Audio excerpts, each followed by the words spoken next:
Hello everyone, welcome back once again. एक बार फिर से आप सभी का बहुत बहुत स्वागत है। और आज मैं बहुत ही इंपॉर्टेंट टॉपिक डिस्कस करने वाला हूं। जो भी बच्चा एसएससी सीजीएल का प्रिपरेशन कर रहा है या सोच रहा है, ड्रीम जॉब उसका एसएससी सीजीएल के थ्रू इंस्पेक्टर बनना है, income tax inspector, excise inspector, बहुत सारे अलग अलग पोजीशंस होते हैं। कैसे मैंने इन चीज़ों को हैंडल किया, कैसे मैंने क्लियर किया, ये सारी चीज़ें, ठीक है। तो मैं सारी चीज़ें आपके साथ डिस्कस करूंगा कि मेरा जर्नी कैसे रहा है।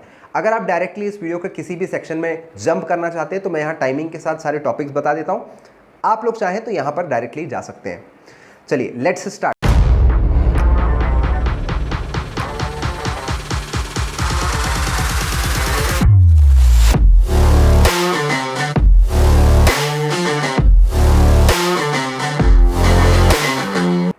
ऑलराइट, सो सबसे पहली बात मैं जो डिस्कस करूंगा, मैं अपने जर्नी के बारे में डिस्कस करूंगा कि मैंने कितने अटेम्प्ट्स लिए। ठीक है, 2016 का जो था पहला अटेम्प्ट था मेरा।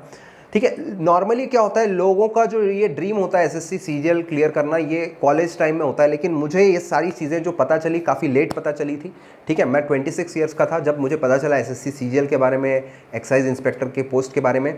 तब तक के मेरा ग्रेजुएशन हो चुका था 2012 में, जब मैंने एनआईटी त्रिची से मैकेनिकल इंजीनियरिंग में मैंने ग्रेजुएशन किया था। उसके बाद 3 साल का वर्क एक्सपीरियंस था मेरे साथ। कुछ फैमिली रीज़न की वजह से मुझे वो जॉब छोड़कर यहाँ पर आना पड़ा था।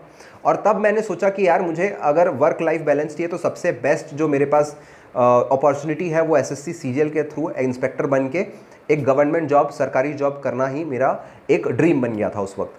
ठीक है, तो मैंने सोचा कि ऑफलाइन कोचिंग का सोचते हैं, तो मैं दिल्ली तो नहीं जा पाया था, तो मैंने लोकल कोचिंग देखा। तो सबसे बेस्ट मुझे महिंद्रा एजुकेशन प्राइवेट लिमिटेड ही दिखाई दिया था। तो उस वक्त मैंने महिंद्रा ज्वाइन किया था। महिंद्रा जैसे ही मैंने ज्वाइन किया तो मुझे पता चला 21 डेज़ के अंदर ही अंदर एसएससी सीजीएल का टियर 1 होना है। तो तब तक मैंने वो फॉर्म फिल करके रखा था। ठीक है, तो वो 21 डेज़ के अंदर मैंने सोचा कि अब क्या स्ट्रैटेजी में अपनाऊं। ओनली 21 डेज़ की बात है ये। ठीक है, 2016 के पहले ये होता था कि ऑफलाइन एग्जाम्स होते थे। 2016 में पहली बार ऑनलाइन एग्जाम हुआ था। लगभग कट ऑफ का रेंज पहले होता था 50%, यानी 100 मार्क्स के इर्द गिर्द रहता था। तो मैंने जो प्रिपरेशन किया था 21 डेज़ में, मैंने सोचा था 140 के आसपास मार्क्स स्कोर करना ठीक रहेगा, बिकॉज बहुत कम टाइम था। तो मैंने वही टारगेट लिया। मेरा जो वीक जोन था जीएस। ठीक है, तो मैंने क्या किया, मैंने अपने यहाँ पर जो टीचर थी उनसे मैंने पूछा जीएस के लिए आप मुझे कुछ स्ट्रैटेजी बताइए। तो उन्होंने मुझे इंपॉर्टेंट टॉपिक्स ल्यूसेंट से कवर करवा दिया था कि ये टॉपिक अगर आप पढ़ लो तो आपका चांसेस अच्छा रहेगा। मैंने बस ये पूछा था मुझे 12 से, क्योंकि मुझे 140 मार्क्स मैंने सोचा था कि टियर 1 में अगर मुझे लाना है तो कैसे क्वालिफाई करना होगा। ठीक है, तो मेरा स्ट्रेटेजी के हिसाब से मैंने 12 क्वेश्चन के आसपास मैंने सोचा था कि जीएस में करना है। तो उन्होंने मुझे 12 क्वेश्चन के लिए टिक करके दे दिया था कि ल्यूसेंट से ये पढ़ लो तो 12 क्वेश्चन आपके क्लियर हो जाएंगे। तो उसी हिसाब से मैंने प्रिपरेशन किया। मेरे 138 मार्क्स आए थे। कट ऑफ जो आया था टियर 1 का वो करेक्ट 137 गया था। अब सोचिए, उस साल के पहले जो कट ऑफ का रेंज आता था 100 के आसपास, डायरेक्टली कट ऑफ जंप हो गया 137। ये इसलिए हुआ क्योंकि यहाँ पर एग्जाम शिफ्ट हुआ था कंप्यूटर बेस्ड मोड की तरफ। पहले पेपर पेन बेस्ड होता था तो वहाँ पर जो है बबल करने में काफ़ी टाइम लगता था, लेकिन इस बार कंप्यूटर बेस्ड होने की वजह से कट ऑफ काफ़ी हाई चला गया था। तो मैं जस्ट कट ऑफ क्लियर किया था उस वक्त। और उस बार ऐसा हुआ था 2016 के मैंने सारे स्टेजेस, इंग्लिश और मैथ्स मेरा स्ट्रॉन्ग था, बिकॉज मेरा एजुकेशन बैकग्राउंड थोड़ा इंग्लिश मीडियम ही रहा है। और क्योंकि इंजीनियरिंग बैकग्राउंड से हो तो मुझे काफ़ी चीज़ें पता भी थी। अगर एनआईटी त्रिची अगर मैंने क्लियर किया है पहले, तो ये समझने की बात है कि मैथ्स मेरा स्ट्रॉन्ग रहेगा। तो मुझे कॉन्फिडेंस था मैं टियर 2 भी क्लियर कर लूँगा, और सारी चीज़ें मैंने क्लियर की थी। हालांकि फाइनल कट ऑफ जो था और मेरा मार्क्स था उसमें थोड़ा सा गैप था और मुझे सिलेक्शन नहीं मिला था। तो ये जब पूरा प्रोसेस कंप्लीट हुआ तब मुझे समझ में आया कि एसएससी का जो कंप्लीट प्रोसेस होता है, टियर 1, टियर 2, टियर 3, टियर 4, ये सारी चीज़ें मुझे समझ में आई। फिर सेकंड अटेम्प्ट आया 2017 में। इस बार मैंने सोचा था कि भाई बहुत अच्छा प्रिपरेशन करना है। 2017 में मैंने टियर 1, टियर 2 और टियर 3 का काफ़ी अच्छा प्रिपरेशन किया था। ओवरऑल कट ऑफ भी मैंने क्लियर कर लिया था टैक्स असिस्टेंट का। डॉक्यूमेंट वेरिफिकेशन के टाइम मुझे पता चला कि मेरा age limit 27 years and 4 months है। वहाँ से मैं कट ऑफ क्लियर नहीं कर पाया था और वहाँ पर फिर मैं फेल हुआ। देखिए, बचपन में हमें फेलियर्स जो है ना, फेलियर्स के बारे में कैसे हैंडल करना ये हमें सिखाया नहीं जाता। पहली बार जब फेल हुआ तो काफ़ी घर में भी काफ़ी मुझे सुनने को मिला था कि ऐसा ऐसा है। और उसके बाद फिर मैंने सोचा कि भाई बहुत सारे लोग मेरे साथ ऐसे थे जो कि पहले अटेम्प्ट में नहीं क्लियर हुआ तो वो छोड़ के चले गए, नहीं अब मुझे कुछ और करना है जीवन में। बट मैंने इसको स्टिक करके रखा था कि मुझे जो गोल है उसकी तरफ मुझे निरंतर बढ़ते रहना है, ये मैंने ठान के रखी थी। मैं फिर सोचा कि चलो ठीक है, इतने मेहनत से नहीं होगा और मेहनत करते हैं। और देखिए, क्योंकि अगर मुझे ये क्लियर करना है तो इसके लिए मैंने सोचा कि अगर मुझे प्राइवेट जॉब और कुछ इनकम भी जनरेट करना है, बिकॉज मेरी शादी भी हो गई थी, तो मैंने सोचा कि भाई कुछ ऐसा जॉब चूज़ करते हैं जो जॉब मुझे मेरे प्रिपरेशन के लिए भी हेल्प करे। तो मैं पढ़ाने के साथ साथ पढ़ता भी था, ठीक है। तो महिंद्रा में मैं फैकल्टी बन गया था बिकॉज मेरा क्वांट अच्छा था, ठीक है। और उसके बाद महिंद्रा में मैं पढ़ाता भी था, साथ में मैं खुद का पढ़ाई भी करता था, ठीक है। और जब जैसे ही आप फैकल्टी बन जाते हैं ना, तो बच्चे ही इतना डाउट पूछते हैं कि आपका जो है प्रिपरेशन ऑटोमेटिकली होता रहता है, स्पेशली उस टॉपिक के लिए जो टॉपिक आप पढ़ा रहे हैं। बाकी उसके अलावा आपको थोड़ा सा टाइम निकालना पड़ता है घर आके दूसरे सब्जेक्ट के लिए जो आप नहीं पढ़ा रहे हैं, ठीक है। तो वो थोड़ा सा बहुत हेक्टिक होता है, बिकॉज आपको दिन में वहाँ पे काफ़ी टाइम देना पड़ता है। महिंद्रा में अगर आप पढ़ा रहे हैं तो आपका काफ़ी टाइम जाता है, 12-12 घंटे आपके तो वहाँ लेक्चर्स ही लगते हैं। तो आप सोच लीजिए कि कितना हेक्टिक शेड्यूल रहता होगा उस वक्त, ठीक है। तो उसके बाद थर्ड अटैम्प्ट मेरा 2018 का था, ठीक है। ये जो 2017-2018 की मैं बात कर रहा हूँ, काफ़ी डिफ़िकल्ट था ये फेज़, बिकॉज पेशेंस, जैसे मैंने आपको बताया, पेशेंस बहुत ज़्यादा मायने रखती है। लगभग मैंने 6 ईयर्स लगा दिए पूरे, जब मेरे दिमाग में आया था मुझे क्लियर करना है, और जब मुझे सिलेक्शन मिला तब तक 6 ईयर्स मैंने स्पेंड कर दिया था अपने लाइफ का, ठीक है। और 4 अटैम्प्ट्स थे मेरे टोटल। तो जैसे ये 2017 की मैं बात करूँ तो एक कोर्ट केस हुआ था, बिकॉज दिल्ली के आसपास किसी सेंटर में कुछ चीटिंग हुआ था, और उस चीटिंग के केस में कोई पकड़ाया तो नहीं, बट जो एस्पायरेंट्स हैं उनका लगभग 1 साल चला गया। पूरा एसएससी का कैलेंडर उस वक्त रुका हुआ था कि कोर्ट केस है, उसकी वजह से आगे के प्रोसेसेस नहीं हो रहे थे, ठीक है। फिर 2018 आया, उसमें यूएफएम का केस हुआ, उसमें भी मेरा सेम था कि 2018 में कि मेरा टैक्स असिस्टेंट का कट ऑफ क्लियर था, ओवरऑल कट ऑफ मेरा क्लियर नहीं हुआ था इंस्पेक्टर के लिए, मैं दोनों के बीच में था, तो मेरा सिलेक्शन फिर से नहीं हुआ। अब 2019 की बारी आई, तो इसमें अब कोविड आ गया। कोविड आया, जैसे ही एग्ज़ाम आना था उसके जस्ट पहले, मतलब जो कोविड का फर्स्ट वेव था मार्च में आने वाला था, उसके जस्ट पहले मेरा एग्ज़ाम था। मैंने बहुत तगड़ा प्रिपरेशन किया था इस बार, मेरे 180 मार्क्स आए थे फर्स्ट स्टेज में, और उसके बाद फिर टियर 2 में भी मेरा बहुत ही ज़बरदस्त स्कोर रहा। इस बार जो था, कोविड के लगभग 7-8 महीने का समय मिल गया था कि ना कोई जॉब है, कुछ नहीं है, घर पे बैठना है, दिन भर पढ़ाई करना है। तो इस दौरान मैं लगभग 8 घंटे पढ़ता था। क्या क्या पढ़ता था, कौन कौन से बुक फॉलो करता था, सारी चीज़ें मैं बताऊंगा कि 2019 में मैंने ऐसा क्या अलग किया कि मैंने इस बार सिलेक्शन को क्लियर किया, ठीक है। और उसके बाद फिर कोर्ट केस भी हुआ कि फाइनल जो टियर 2 के ऊपर जो नॉर्मलाइजेशन था वो 3 दिनों में हुआ था। तीसरे दिन वाले का पेपर बहुत आसान था, बच्चों का नेगेटिव मार्क गया था, उसकी वजह से कोर्ट केस हुआ। कोर्ट केस लगभग 1 साल खींचा, ठीक है। और फाइनली जो रिजल्ट आया वो अप्रैल 2022 में आया 2019 का, जिसकी वजह से सिलेक्शन क्लियर हुआ, ठीक है। तो 2016 में मैंने जो प्रिपरेशन स्टार्ट किया था उसका रिजल्ट मुझे कब मिला, 2022 में। तो आप ये समझ सकते हैं कि देखिए, अब मैं रिसोर्सेज की बात करता हूँ। सबसे पहली बात, रिसोर्सेज में आपको एक मेंटर की ज़रूरत बहुत ज़्यादा है, ठीक है। और मेंटर इसलिए क्योंकि मेंटर जो होता है वो आपका लर्निंग कर्व को कम कर देता है। तो मेंटर कैसे चूज़ करें? एक एक्सपीरियंस मेंटर जो कि बहुत सालों से पढ़ा रहा है, या कोई ऐसा व्यक्ति जो कि इस दौर से गुजर चुका है, उससे आप जुड़िए, ठीक है। बहुत सारे मेंटर्स अवेलेबल है, मैं खुद बताऊंगा कि मैंने किनको किनको फॉलो किया था। आप चाहें तो उनसे भी पढ़ सकते हैं, बहुत ही बेहतरीन फैकल्टीज़ हैं जिनसे मैंने पढ़ा है, ठीक है। और साथ ही साथ आप खुद भी सोच सकते हैं कि कौन कौन फैकल्टीज़ अवेलेबल है। मैं बताऊंगा भी आपको कुछ नाम जिनके जरिए आप ज़रूर पढ़ सकते हैं, ठीक है। तो सबसे पहली बात, रिसोर्सेज की मैं बात करूं 2019 स्पेसिफिकली मैं बताऊंगा। पहले तो मैंने खुद से भी पढ़ाई किया था, लेकिन 2019 में मैंने अलग क्या किया। देखिए, क्वांट में मैंने राकेश यादव सर का जो बुक आता है प्रीवियस ईयर का, वो मैंने अच्छे से लगा के रखा था पहले ही। लेकिन इस बार मैंने मेंस का बैच गगन प्रताप सर का परचेस किया था। अभिनय शर्मा सर के जो वीडियोस होते थे यूट्यूब में, उसको भी मैं रेगुलरली फॉलो करता था, क्योंकि कुछ ट्रिक्स उनके रहते थे जो कि बहुत ही शॉर्टकट में वो बताते थे, ठीक है। इन 2 फैकल्टीज़ को मैं फॉलो करता था। हालांकि और भी बहुत सारे फैकल्टीज़ अवेलेबल है यूट्यूब में, अनअकैडमी में, आप ज़रूर उनको सर्च करें और जो जेन्युइन लगता है उनको ज़रूर फॉलो करें, ठीक है। और फैकल्टीज़ जो हैं बहुत अच्छे ही होते हैं, ऐसा कोई फैकल्टी कभी भी कोई बुरा आपका नहीं चाहता, और बहुत सारे फैकल्टीज़ अवेलेबल है, ठीक है। इसके बाद ये तो हो गई क्वांट की बात। क्वांट में मैंने अपना खुद का नोट्स बनाया था, लगभग 200 पेजेस का मेरा स्क्रॉल बाइंडिंग है। तो मैंने जो स्क्रॉल बाइंडिंग बनाया था इसको मैं आपको एक बार दिखा देता हूं। देखिए, ये पूरा स्क्रॉल बाइंडिंग है, इसमें खास तौर से मैंने ज्योमेट्री का नोट्स बनाया था।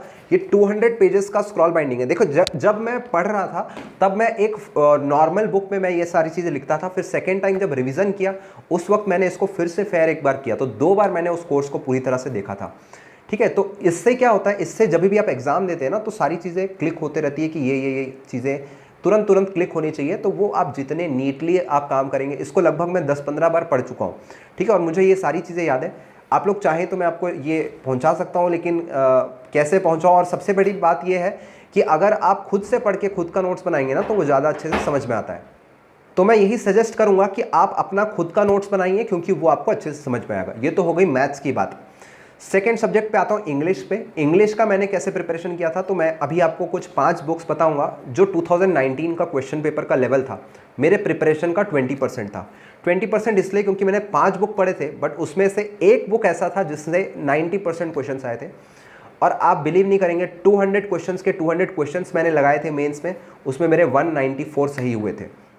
ठीक है, सबसे पहली बात, बहुत लोग इसको फॉलो नहीं करते हैं। हालांकि मैंने अजीत सर से पढ़ा है। अजीत सर मेरे फैकल्टी रहे थे महिंद्रा में, और उनका जितने भी ग्रामर का जो पकड़ है वो बहुत ही अच्छे तरीके से पढ़ाते हैं। उनको भले ही आप इंग्लिश बैकग्राउंड से नहीं भी हों तो भी वो इतने अच्छे से पढ़ा देते हैं कि आपको सारी चीज़ें समझ में आ जाएगी। इसके पहले भी मैंने बहुत सारा प्रिपरेशन किया है। मैंने कैट का भी प्रिपरेशन किया था 2014 में, तो इसलिए मुझे काफ़ी बेनिफिट भी था। इंग्लिश में मेरा बैकग्राउंड स्ट्रॉन्ग है।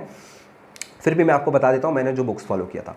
राकेश यादव सर का प्रीवियस ईयर का बुक आता है। और एसएससी में एक चीज़ बहुत ही मोनोटोनस है कि इंग्लिश का ये लोग कभी भी पैटर्न चेंज नहीं करते। यानी कि अगर वन वर्ड सब्स्टिट्यूशन के 10 क्वेश्चन आने तो आएंगे, ठीक है। हालांकि अब थोड़ा चेंज हो गया है, मेंस में आपका जीएस भी आ गया है, रीजनिंग भी आ गया, तो थोड़ा सा आपको यहाँ पर क्वेश्चन पैटर्न तो नहीं कहूँगा, बट स्केलेटन जो होता है वो थोड़ा चेंज होने को मिल सकता है 2022 में। बट इनका एक मोनोटोनस सा है कि प्रीवियस ईयर क्वेश्चन को बहुत ज़्यादा ये लोग रिपीट करते हैं। तो वो इस बार फिर से 2022 में आपको उम्मीद कर सकते हैं कि ऐसा ही होगा।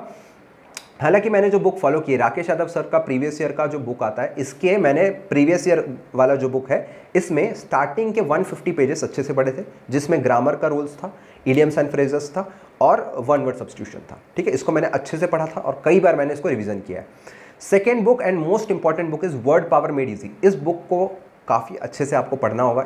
इसको अगर आप अच्छे से पढ़ें तो इसमें आपका वोकैबुलरी बहुत ज़्यादा डेवलप हो जाता है और अलग अलग रूट वर्ड्स का कहानी दिया हुआ है, और उस कहानी के ज़रिए आप जब पढ़ते हैं तो आपको अच्छे से चीज़ें याद रहती है। यही नहीं, इस बुक में बीच बीच में ग्रामर सेशन और लास्ट में मिस स्पेल्ड वर्ड्स दिया हुआ है, और एसएससी इसी में से क्वेश्चन भी पूछता है। तो वेरी इंपॉर्टेंट बुक। और अगर कोई भी कॉम्पिटिटिव एग्जाम का तैयारी आप कर रहे हैं और इंग्लिश उसमें है तो इस बुक को ज़रूर पढ़िए। मैं कभी भी कोई भी एग्जाम देने जाता था, अगर मेरा एग्जाम में इंग्लिश सब्जेक्ट है तो इस बुक को एक बार और रिवीजन में ज़रूर करता था। तो मैंने लगभग 5-6 बार इस बुक का रिवीजन तो ज़रूर किया होगा। पहली बार पढ़ने में टाइम ज़रूर लगता है, लेकिन दूसरी बार और तीसरी बार जब आप पढ़ रहे हैं तो थोड़ा स्मार्टली पढ़िए। रूट वर्ड्स कहाँ कहाँ पे, उसको आप स्टार्टिंग में नोट कर दीजिए इस बुक के कि कहाँ कहाँ पे रूट वर्ड्स है, उसी को रिवाइज करिए तो आपका टाइम बचेगा रिविजन्स में। बट पहली बार आप जब पढ़ रहे हैं तो इस चीज़ का ध्यान रखिए कि विद इन 1 मंथ आप इस बुक को कंप्लीट करने का टारगेट रखिए। तीसरे बुक और चौथे बुक की मैं बात करूं तो रोशन तोलानी का एक बुक आता है इडियम्स एंड फ्रेजेस का, और साथ में वन वर्ड सब्स्टिट्यूशन का। ये एक्स्ट्रा मैंने पढ़ा था 2019 के लिए, ठीक है। और काफ़ी मुझे हेल्प हुआ इससे भी, और मेरा वर्ड पावर जो होता है वोकैबुलरी का वो ज़्यादा बिल्ड हो गया था। और अगर आपके पास टाइम बचे तो अरिहंत का ये वाला बुक भी पढ़ लीजिएगा जो कि ग्रामर से रिलेटेड है, ठीक है। अपार्ट फ्रॉम दिस मैं ये सजेस्ट करूंगा कि आप एक एरर लॉग मेंटेन करिए। एरर लॉग का मतलब, अगर आप कोई भी टेस्ट दे रहे हैं, मॉक टेस्ट दे रहे हैं, इसमें अगर कुछ गलती हो गई, for example subject verb agreement का गलती हुआ, ठीक है। फॉर एग्जांपल फिजिक्स के लास्ट में एस आता है, बट वो एक फिजिक्स एक सब्जेक्ट है, सिंगुलर है, जिसके लिए सिंगुलर वर्ब आएगा। अगर इसके लिए आपका सब्जेक्ट वर्ब एग्रीमेंट में आपका कोई गलती हुआ है तो उसको आप नोट डाउन करिए। नेक्स्ट टाइम जब भी आप एग्जाम देते हैं तो आप इस चीज़ का ख्याल रखिए कि आपने एरर लॉग को फिर से पढ़ा है, और उस एरर लॉग को हर एग्जाम के पहले आप रिवाइज करते रहिए। देखिए, इंग्लिश में स्कोर इंप्रूव करने का एकमात्र तरीका है कि आप अपने एरर्स को कम करते जाएं।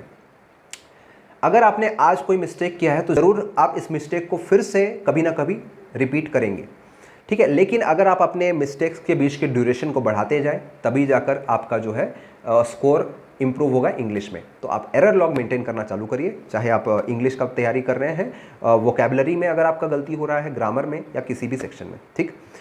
अपार्ट फ्रॉम दिस मैं एक और चीज़ जो सजेस्ट करूंगा कि रीडिंग कॉम्प्रिहेंशन जो है इसको ऑन अ सिंगल डे नहीं अकम्प्लिश किया जा सकता। मेरा एजुकेशन इंग्लिश बैकग्राउंड में रहा है तो मुझे रीडिंग कॉम्प्रिहेंशन बहुत ही आसान लगता था।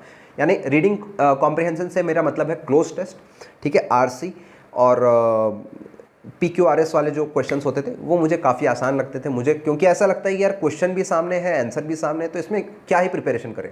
हालांकि ऐसा सबके साथ नहीं होता है। जो लोग इंग्लिश बैकग्राउंड से नहीं पढ़े उनको काफ़ी दिक्कतें होती हैं, तो मैं आपको रिकमेंड करूंगा इंग्लिश न्यूज़पेपर कोई भी आप पढ़िए, ठीक है, उसको अंडरलाइन करिए, समझिए, धीरे धीरे, मतलब हाफ एन आवर का रीडिंग आपको देना होगा।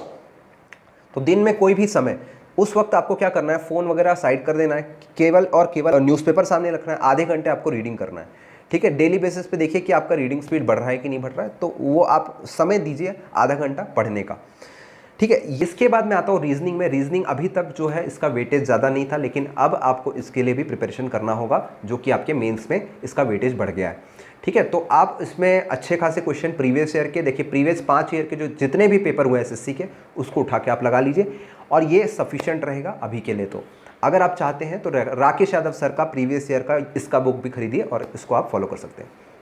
इंग्लिश में एक और फैकल्टी है, मैं आपको बता दूं तो नीतू सिंह मैडम, जिनका मैंने हालांकि फॉलो नहीं किया, लेकिन काफ़ी लोगों से सुना है कि उनका कंटेंट काफ़ी अच्छा है और काफ़ी लोग पढ़ते भी हैं। अगर आप चाहें तो उनको भी फॉलो कर सकते हैं, ठीक है। तो ये तो हो गई भाई मेरी एसएससी के जो बुक्स और रिसोर्सेस मैं फॉलो करता था। इसके अलावा टेस्ट में लगाता था टेक्स्ट बुक से। देखिए मार्केट में बहुत सारी चीज़ें अवेलेबल है, ग्रेड अप से भी कई लोग लगाते हैं, और अलग अलग मॉक टेस्ट अवेलेबल है मार्केट में।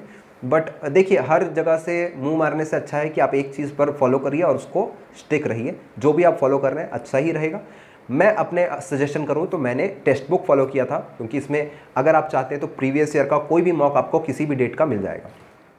एग्ज़ाम जैसे जैसे करीब आता है तो मैं ये ध्यान रखता था कि मैंने कुछ प्रीवियस ईयर मॉक्स को अनअटेम्प्टेड रखा हुआ है, उसको मैं एग्ज़ाम के एक हफ्ते पहले वाला या 10 दिन 15 दिन वाला जो समय होता था उसी वक्त मैं वो लगाता था, क्योंकि एग्ज़ाम के जस्ट पहले वाले टाइम में मुझे ये पता रहता था कि भाई इस पैटर्न के क्वेश्चन ही एग्ज़ाम में आते हैं। तो उसके लिए मैं अपने माइंड को ट्रेन करता था। जिस स्लॉट में मेरा एग्ज़ाम है उसी स्लॉट टाइमिंग में, मैं दिन के टाइम में वहाँ पर मैं एग्ज़ाम देता था, ताकि मैं अपने ब्रेन को एक्टिवेट करूँ कि उस टाइम पर मुझे वर्क करना है, ठीक है, अपने ब्रेन को ये वाला वर्क देना है। फॉर एग्जाम्पल पेपर 1 पेपर 2 अलग अलग टाइम पे होता था, मैथ्स दिन में, ठीक है, और इंग्लिश खाने के बाद। तो ये सारी चीज़ें छोटी छोटी चीज़ें मैं फॉलो करता था अपने मॉक टेस्ट के लिए भी, ठीक है। ये तो हो गई मैंने जो रिसोर्सेज फॉलो किए थे। अब कुछ क्वेश्चंस मैं लूँगा जो आपने मुझसे पूछा है, मेरे स्टूडेंट्स ने मुझसे पूछा है, ठीक है। वीडियो पोस्ट करने के पहले ही मैंने बताया था कि कुछ क्वेश्चंस मैं आपसे भी लूँगा। तो जो टेलीग्राम ग्रुप है, जिसमें ग्रुप डिस्कशन ग्रुप मैंने बनाया है, डिस्क्रिप्शन बॉक्स में आपको सारी चीज़ें मिल जाएंगी। अगर आप मुझसे कुछ क्वेश्चन पूछना चाहते हैं तो उस क्वेश्चन को आप वहाँ पे पोस्ट करेंगे, मैं ज़रूर रिप्लाई करता हूँ, ठीक है। चाहे वो सब्जेक्ट मैटर हो या कोई भी क्वेश्चन हो जो आपके एग्जाम से रिलेटेड है, ठीक है। जो भी एग्जाम का आप तैयारी कर रहे हैं, ज़रूर अगर मुझसे हो सकता है तो मैं ज़रूर उसके आंसर देने की कोशिश करता हूँ, ठीक है। तो एक क्वेश्चन स्टूडेंट ने पूछा था, हाउ टू हैंडल एंजाइटी। देखिए एंजाइटी एक इमोशन है, एक नेगेटिव इमोशन है जो कि आपके परफॉर्मेंस को लो करता है, ठीक है। एग्ज़ाम में कई बार ऐसा होता है कि आपको पता रहती है चीज़ें, लेकिन एग्जामिनेशन हॉल के अंदर नहीं होता, बाहर जब आप आ जाते हैं तो वो सॉल्व हो जाता है, बिकॉज आप एग्जामिनेशन हॉल में स्ट्रेस रहते हैं, एंशियस रहते हैं, ठीक है। यही चीज़ आपके प्रिपरेशन भी होता है। एंजाइटी क्या है? एंजाइटी एक फ्यूचर इमोशन है, फ्यूचर से रिलेटेड, मेरा सिलेक्शन होगा कि नहीं होगा, ठीक है, कल को क्या होना है। तो ये सारी चीज़ें जो है वो आपके माइंड को फ्यूचर की ओर लेकर जाती है। कुछ ऐसी इमोशंस होती है जो आपके माइंड को पास्ट में लेकर जाती है, जैसे कि फॉर एग्जाम्पल सैडनेस आप क्यों होते हैं? किसी पुरानी घटना को आप भूल नहीं पाते हैं। एंगर भी एक ऐसा इमोशन है जो कि पुरानी घटना से रिलेटेड है। टेंशन, एंजाइटी जो है ये फ्यूचर के किसी घटना से रिलेटेड है, बिकॉज आपकी इमोशन जो है फ्यूचर के किसी थॉट पर रहती है, ठीक है। अगर आपको अपने परफॉर्मेंस को बेस्ट करना है तो आपको अपने माइंड को ट्रेन करना होगा प्रेजेंट मोमेंट में लाने के लिए, क्योंकि प्रेजेंट मोमेंट में आप खुश रहते हैं और प्रेजेंट मोमेंट में आप रिलैक्स्ड रहते हैं। और जब आप खुश यानी हैप्पी एंड रिलैक्स्ड है, तभी आप फोकस्ड रहकर किसी भी काम को अच्छे से कर सकते हैं। देखिए मैं ये सारी चीज़ें इसलिए कह रहा हूँ क्योंकि मैं हैप्पीनेस प्रोग्राम का टीचर भी हूँ, मैं आर्ट ऑफ लिविंग का फैकल्टी भी हूँ। और अगर आप हैप्पीनेस प्रोग्राम करते हैं तो बहुत ही आपको एक ज़बरदस्त माइंड को कैसे प्रेजेंट मोमेंट में लाकर अपने काम को और इफेक्टिवली करना है ये आप सीख सकते हैं, ठीक है। तो अगर आप चाहें ऑनलाइन पढ़ना चाहते हैं तो आप मुझे कमेंट सेक्शन में या ग्रुप जो मैंने बना के रखा है वहाँ पर आप मुझसे कांटेक्ट करिए, मैं आपको ज़रूर बता दूंगा आप किस लोकेलिटी से, ठीक है। वहाँ पर आपको कोई भी हैप्पीनेस प्रोग्राम टीचर से मैं कनेक्ट कर सकता हूँ ऑफलाइन, ठीक है। अगर आप ऑनलाइन करना चाहते हैं तो मुझे बताइए, मैं एक कोर्स ज़रूर कंडक्ट करूँगा आपके लिए। ये एक पेड कोर्स होता है, हालांकि इसको लाइफ टाइम रिपीट करना फ्री ऑफ कॉस्ट है। इसमें मेन आपको सुदर्शन क्रिया सिखाया जाता है जो कि एक बहुत ही पावरफुल ब्रीदिंग टेक्निक है। इस टेक्निक को मैं 2008 से करता आ रहा हूँ और मुझे काफ़ी बेनिफिट मिला है। मैं जो भी काम करता हूँ उसमें एक फोकस्ड तरीके से करने के लिए, ठीक है। तो ये तो हो गई भाई एंजाइटी से रिलेटेड। ना सिर्फ एंजाइटी, कोई भी नेगेटिव इमोशन है वो आपके लिए हानिकारक है आपके परफॉर्मेंस के लिए, ठीक है। तो एक ब्रीदिंग टेक्निक है, बहुत ही पावरफुल ब्रीदिंग टेक्निक, जरूर आप इसको गूगल करिए, समझिए चीज़ों को। और इसमें आपको फोकस रहना सिखाया जाता है। देखिए मेडिटेशन और yoga is very beneficial for your exam preparation, क्योंकि देखिए अगर आप कोई भी एग्जाम का तैयारी कर रहे हैं तो आपको फोकस रहना बहुत ज़रूरी है, कॉन्सेंट्रेट करना ज़रूरी है। तो meditation is not concentration, concentration is the product of meditation, यानी कि जो इसका एंड जो आपको मिलता है, फोकस मिलता है, ठीक है। डी कॉन्सेंट्रेशन करना है मेडिटेशन, और जब आप इसका पूरा मेडिटेशन का प्रोसेस आप कर लेते हैं तो फाइनली आपको जो मिलता है वो है फोकस एंड रिलैक्स्ड माइंड, जिससे आप अच्छे से इसको प्रिपेयर कर सकते हैं। यही नहीं, आप थोड़ा सा हाफ एन आवर टाइम दीजिए अपने फिजिकल एक्टिविटीज़ के लिए, जैसे रनिंग हो गया, वॉकिंग हो गया, जॉगिंग हो गया, या कुछ एक्सरसाइज हो गया। सुबह मॉर्निंग में उठकर पहले काम तो आप यही करिए, ठीक है। और कुछ हॉबी आप ढूंढ लीजिए जिससे आपको अच्छा लगता है। जैसे कि फॉर एग्जांपल 2020 में जब कोविड आया था तो मैंने एक गिटार खरीद के रख लिया था घर पे, और मैं फ्री टाइम पे गिटार सीखता था, अपने स्किल्स को एनहांस करता था कि कुछ तो ऐसा माइंड को रिलैक्स करने का चीज़ मैं ढूंढूं, मैं अपने आप को एंगेज रखूं, ताकि बाकी टाइम में जो मैं फोकस्ड होकर पढ़ाई कर रहा हूं उससे थोड़ा सा मैं हटके कुछ अलग चीज़ करूं, ठीक है। तो ये तो कुछ बातें हो गई हाउ टू हैंडल एंजाइटी के लिए। ओके, सो नेक्स्ट जो क्वेश्चन मुझसे पूछा गया था, what not to do while doing preparation. देखिए सबसे पहली बात है डिविएट नहीं होना है। आपके फ्रेंड्स जो हैं, आपके रिलेटिव्स जो हैं, बहुत सारे फंक्शंस होते रहते हैं, ठीक है। आजकल फ़ोन देखकर पढ़ने का ज़माना है, फ़ोन में व्हाट्सएप मैसेज आ जाता है, कॉल आ जाता है, तो हम लोग अपने पढ़ाई को छोड़ के उसमें लग जाते हैं। तो ये चीज़ें आपको ध्यान रखनी है, फोकस्ड माइंड के साथ आपको प्रिपरेशन करना है, तो इस डिविएशन से दूर रहें। हो सकता है कि कुछ फंक्शन आ गया, 5 दिन 10 दिन के लिए आप बाहर चले गए, शादी में चले गए, और फिर आप वापस जब पढ़ने आते हैं तो ऐसा लगता है कि यार जीरो से स्टार्ट करना है। तो ये कंसिस्टेंसी बहुत इंपॉर्टेंट है कि पढ़ रहे हैं तो एक टाइम्ड ब्रेक लें। टाइम ब्रेक का मतलब अगर आप ब्रेक ले रहे हैं तो थोड़ा सा लें, 1 दिन का हो सकता है, 2 दिन का हो सकता है, लेकिन बहुत ज़्यादा लंबा ना करिए।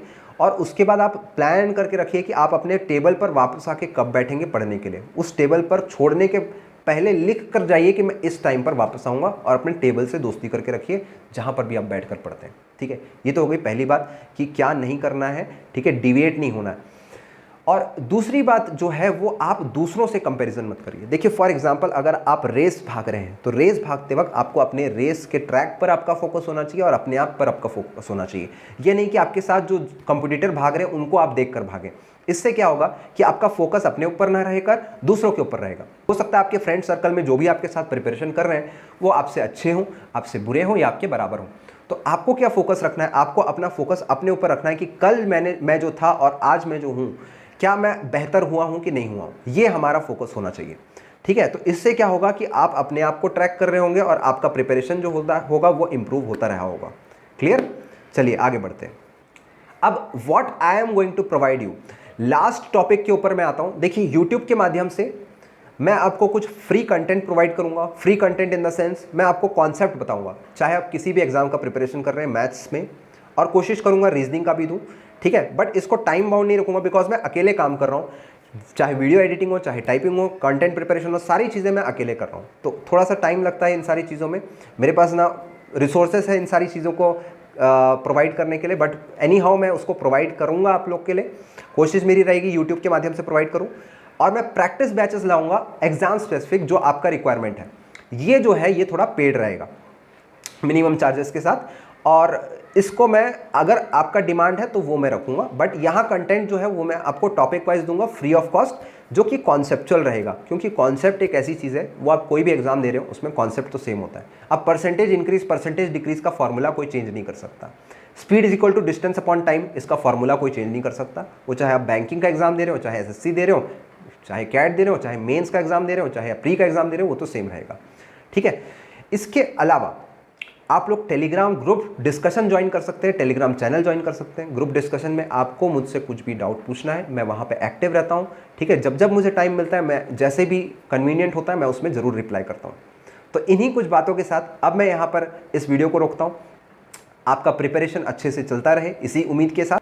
वीडियो अगर पसंद आए तो वीडियो को लाइक ज़रूर करें और चैनल को सब्सक्राइब करें और शेयर करना ना भूलें, क्योंकि आपके एक शेयर से पता नहीं किस व्यक्ति की ज़िंदगी बदल जाए और उसको एक नया उम्मीद मिले। मेरा जो एक्सपीरियंस रहा है SSC के एग्ज़ाम को क्रैक करने की वजह से, इससे उस व्यक्ति के अंदर भी कुछ मोटिवेशन आए। जो जहाँ तक आप इस वीडियो को पहुँचा सकते हैं ज़रूर शेयर करें, तो उनका भी भला होगा। चलिए इन्हीं कुछ बातों के साथ अब मैं आपसे विदा लेता हूँ, और मैं आपको आगे वाले आने वाले कंटेंट के बारे में अगर आप मुझसे कुछ भी पूछना चाहते हैं कमेंट सेक्शन में कमेंट करिए, मैं ज़रूर कोशिश करूँगा उसके ऊपर भी वीडियो बनाऊँ। थैंक यू सो मच, इस वीडियो में इतना ही।